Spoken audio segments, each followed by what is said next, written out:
In the entire Navy service that I was in, my name was Leopold Vogelstein.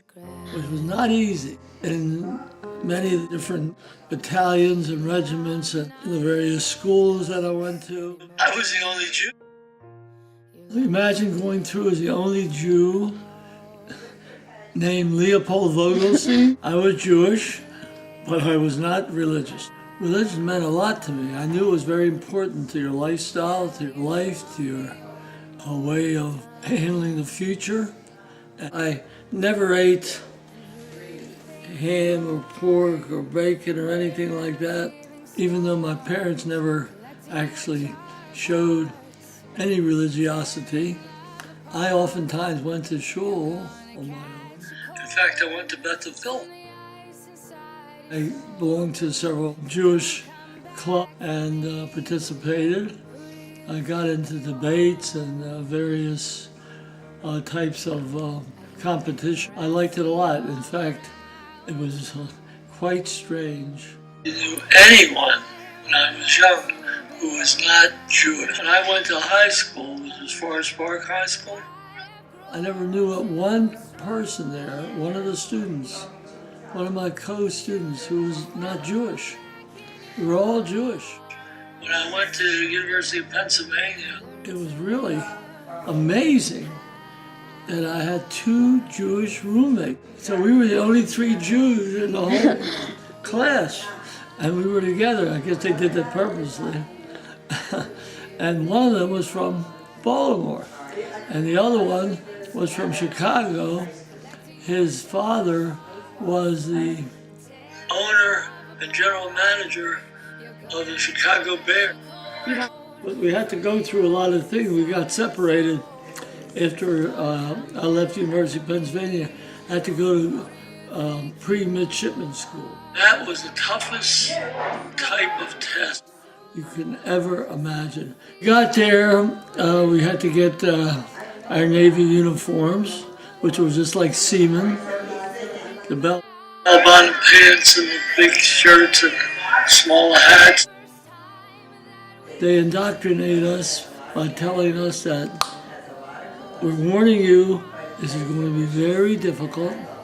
If you don't do everything that we tell you to do and that you're ordered to do, you are out. There are very few of you who will become officers. We're telling you that right now. We had to run 5 to 10 miles with 50 to 100 pound backpacks on in a hot, blazing sun. We had to stand 3 hours at attention with a 100-pound back on our back. If you faltered or fell, you were immediately thrown out of the program.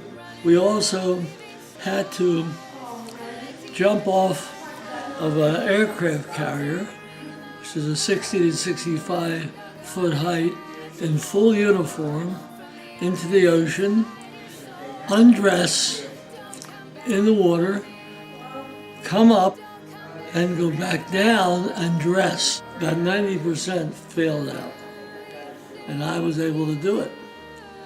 So Hashem was with me, but I had a very hard time in both pre-midshipman and midshipman school because I was Jewish. This was the first time that I had any anti-Semitism experience. They did a lot of terrible things. Since I was a top athlete, I had played some professional baseball, I played college basketball, and they would challenge me, to play games.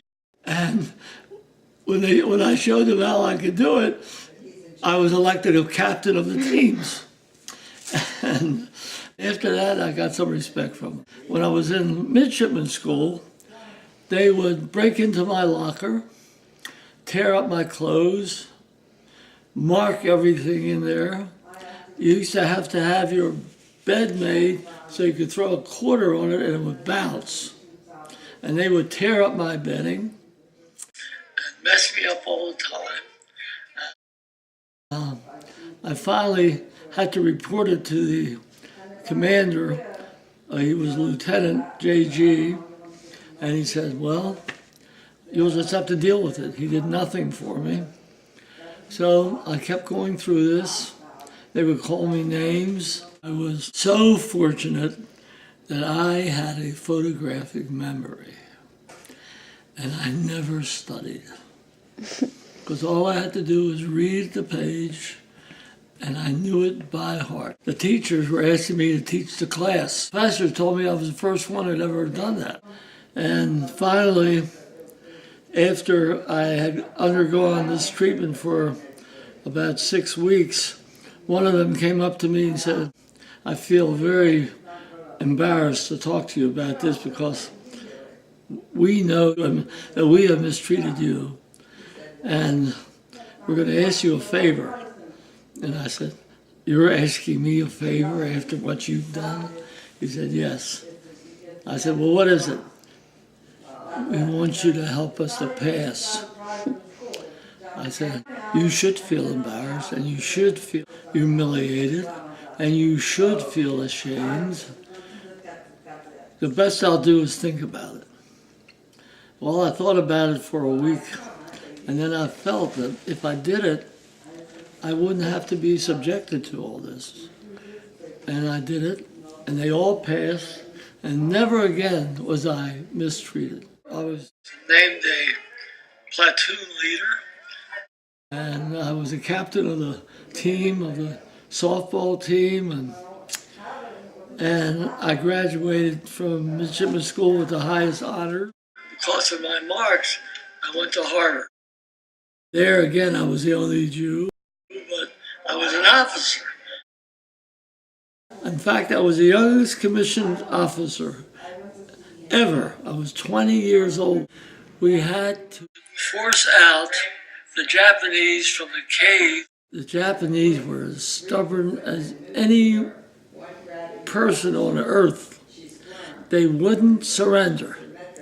So as the officer, the ensign, that's the lowest commissioned officer, he has to lead his men in.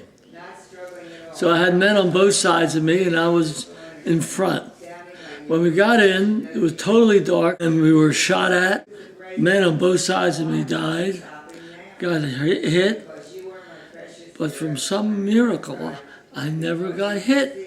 And we would go in and we were shooting and throwing grenades and many other weapons.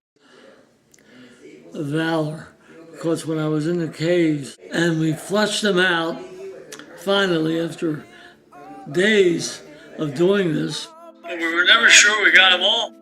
In fact, just 2 or 3 years ago, they found a Japanese soldier who was still in a cave in Okinawa. He hadn't given up. They actually thought much more of Christianity, Catholicism, anything other than Judaism, Hinduism, things of that nature. It's made me more of a disciplinarian. I wouldn't have been attacked, and I wouldn't have been able to make peace with other people. And to realize that a Jewish person can do a lot of good.